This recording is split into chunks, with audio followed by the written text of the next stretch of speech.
Hello दोस्तों, तो मैं हूं आशा कश्यप और स्वागत है आप सभी का हमारे यूट्यूब चैनल में। आई होप आप सभी अच्छे होंगे और मस्त होंगे। तो जैसा कि आप सभी को पता है कि नोटिस आ चुका है कि सेमेस्टर 6 का जो है एग्ज़ाम कब से है। तो हम लोगों को इसमें 4 मेजर पेपर पढ़ना है, जिसमें से एक प्रैक्टिकल है और 3 हम लोग का थ्योरी है। तो उसको हम लोगों को पढ़ना है। मेजर 12 है, मेजर 13, 14 और 15 है। ठीक है, तो हम लोग सभी को पढ़ेंगे। मेजर 15 तो कॉलेज के द्वारा ही करवाया जाता है प्रैक्टिकल, तो उसको कॉलेज में ही देखा जाएगा। पर 3 जो है वो मैं करवाऊंगी। तो आप लोग चैनल को सब्सक्राइब जरूर कर लीजिएगा और वीडियो अगर अच्छा लगे तो वीडियो को लाइक जरूर कर लीजिएगा। देखिए, मेजर 12 जो है वो विश्व भूगोल को पढ़ना है, जिसमें आप लोगों को फिजिकल ज्योग्राफी पढ़ना पड़ेगा, पहाड़ पर्वत झरना, तो ये सभी चीज़ों के बारे में पढ़ना पड़ेगा। तो थोड़ा ध्यान देना होगा, क्योंकि बहुत सारे ऐसे शब्द हैं जो लगेगा कि इसको तो पहले कभी सुना ही नहीं है। तो कुछ डाटा भी याद रखना पड़ेगा और इसको ध्यान से पढ़ना भी पड़ेगा। ठीक है, तो चलिए देखते हैं हमारा पहला क्वेश्चन क्या है और इसके आंसर को जानते हैं।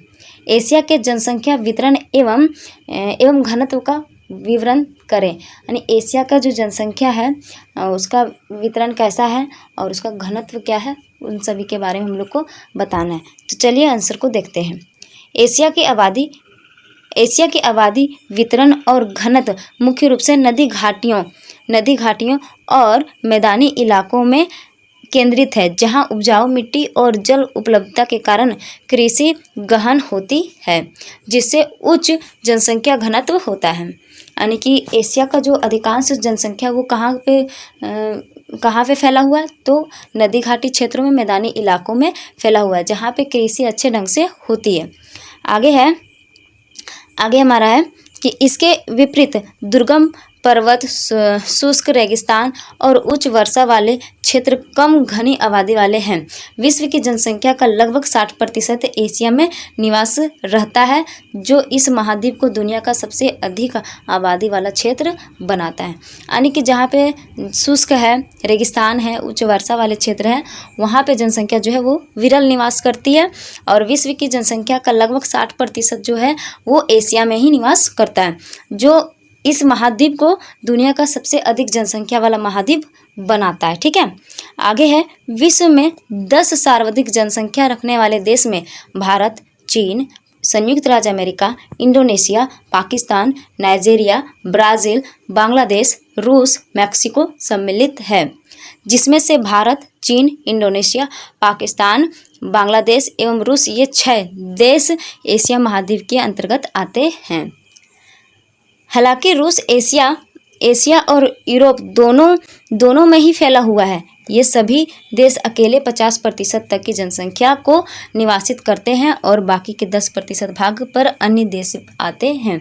तो ये हमारा जो है विश्व में 10 सबसे सर्वाधिक जनसंख्या रखने वाले देश हैं, जिसमें से क्या है तो भारत, चीन, इंडोनेशिया, पाकिस्तान, बांग्लादेश एवं रूस, ये कहाँ के हैं, तो ये एशिया महाद्वीप के हैं। ठीक है, और ये जो है अकेले 50% तक जनसंख्या को निवासित करते हैं और 10% में अन्य देश आते हैं। ठीक है, आगे जो है एशिया में जनसंख्या वितरण की विशेषताएं।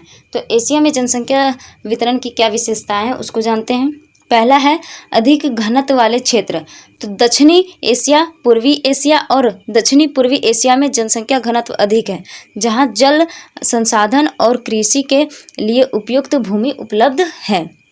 दूसरा है कम घनत्व वाले क्षेत्र। हिमालय और मध्य एशियाई क्षेत्र जैसे पहाड़ी और शुष्क क्षेत्र में जनसंख्या घनत्व कम है। तीसरा पॉइंट है हमारा नदी घाटियों में अधिक जनसंख्या। तो सिंधु, गंगा, ब्रह्मपुत्र जैसी नदी घाटियों में जनसंख्या घनत्व अधिक है, क्योंकि ये क्षेत्र कृषि और जल संसाधनों के लिए उपयुक्त है। आगे हम लोग पढ़ेंगे जनसंख्या के वितरण और उसको मतलब प्रभावित करने वाले कारक। तो जनसंख्या घनत्व तथा वितरण को प्रभावित करने वाले कारकों का वर्णन हम निम्नलिखित रूपों में कर सकते हैं। तो पहला पॉइंट क्या हम लोग का, तो भौगोलिक कारक, दूसरा है हमारा आर्थिक कारक और तीसरा है सामाजिक कारक। तो तीनों को हम लोग एक करके डिफाइन करेंगे। तो चलिए, पहला है भौगोलिक कारक। तो भौगोलिक कारक में पहला हमारा है जल की उपलब्धता। मनुष्य की प्राथमिक आवश्यकताओं में जल का स्थान भोजन से पहले है। पहले है, लोग ऐसे जगहों पर बसना पसंद करते हैं जहां जल आसानी पूर्वक प्राप्त होता हो। जल का उपयोग पीने, नहाने और भोजन बनाने के साथ साथ पशुओं, फसलों, उद्योग तथा नौ संचालन में किया जाता है। इसी कारण नदी घाटी विश्व के सबसे सघन जनसंख्या वाला क्षेत्र है। अगला पॉइंट हमारा है दूसरा, भौगोलिक कारक का दूसरा पॉइंट हमारा है। भौगोलिक कारक का दूसरा पॉइंट हमारा क्या है, तो भू आकृति। तो भू आकृति में क्या है, विश्व के समतल मैदानी भाग सघन जनसंख्या वाला क्षेत्र है, क्योंकि ऐसे क्षेत्रों में फसलों का उत्पादन, सड़क निर्माण तथा उद्योग स्थापना करने के लिए अनुकूल होते हैं। विश्व में गंगा मैदान सघन जनसंख्या वाला क्षेत्र है। तीसरा पॉइंट हमारा है जलवायु जनसंख्या के घनत्व तथा वितरण का एक महत्वपूर्ण कारक है। मौसमी जलवायु में लोग रहना पसंद करते हैं, लेकिन अति उष्ण अथवा ठंडे जलवायु में लोग बसना पसंद नहीं करते हैं। यानी कि जहाँ पे सारे मौसम पाए जाते हैं, जहाँ मौसम चेंज होते रहता है, वहाँ पे लोग जो है वो बसना ज़्यादा पसंद करते हैं। और जहाँ पे सिर्फ ठंड रहेगी, जहाँ सिर्फ ठंड, तो सिर्फ गर्मी अगर रहता है तो वहाँ पे लोग बसना ज़्यादा पसंद नहीं करते हैं। चौथा पॉइंट है मृदाएँ। मृदा कृषि तथा इससे संबंधित क्रियाकलापों के लिए एक महत्वपूर्ण कारक है, इसलिए उपजाऊ दोमट मृदा वाले क्षेत्र सघन जनसंख्या वाला क्षेत्र है। अब दूसरा पॉइंट हमारा है आर्थिक कारक। अब आर्थिक कारक के अंतर्गत क्या क्या है, सभी पॉइंट को जानेंगे। तो चलिए, पहला पॉइंट है इसका खनिज। तो जिन क्षेत्रों में खनिज संपदा प्रचुर मात्रा में पाया जाता है वहाँ सघन जनसंख्या होता है, क्योंकि लोग वहाँ रोजगार की तलाश में जाते हैं। दूसरा है नगरीकरण। नगरीकरण की जो अच्छी अच्छी सुविधाएं होती है वह लोगों को अपनी ओर आकर्षित करती है। यानी नगरीकरण में जो अच्छी अच्छी सुविधाएं होती है वो लोगों को अपनी ओर खींचती है, यानी आकर्षित करती है, जिसकी वजह से वहाँ की जनसंख्या अधिक हो जाती है। आगे है तीसरा है औद्योगिकरण।